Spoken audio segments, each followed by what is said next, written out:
உடனே பாய் முடிகிற படத்தில் எனக்கு வாய்ப்பு போயிருக்காரு.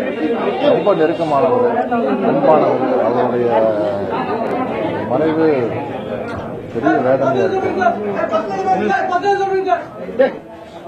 என் சினிமா வாழ்க்கையில மிக முக்கியமான படம் அன்னக்கிளி. என்ன அன்னக்கிளி படப்பிடிப்பை பார்க்கறதுக்காக தெங்கு மராட்டாங்கிற ஒரு கிராமத்துக்கு போனப்ப தான் அண்ணன் சிவகுமார் என்ன பழக்கமானது. அந்த பழக்கத்தை வச்சுதான் நான் சினிமாவுக்கு வந்தேன். அப்ப இருந்து பஞ்சரன் வந்து எனக்கு ரொம்ப நெருக்கமான என்னுடைய ஒரு வெல்விஷர்.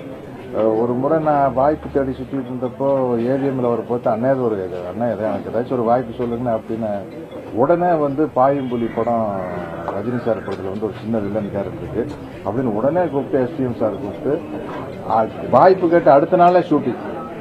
அப்படி ஒரு அன்பானவர். அவருடைய வசந்தத்தில் நிறைய படம் நடத்திருக்கேன். ஜப்பானி கல்யாணராமன் அந்த மாதிரி சொல்லிட்டு அதை விட அந்த குடும்பமே நெருக்கமான பழக்கம். ரொம்ப வருத்தமா இருக்கு.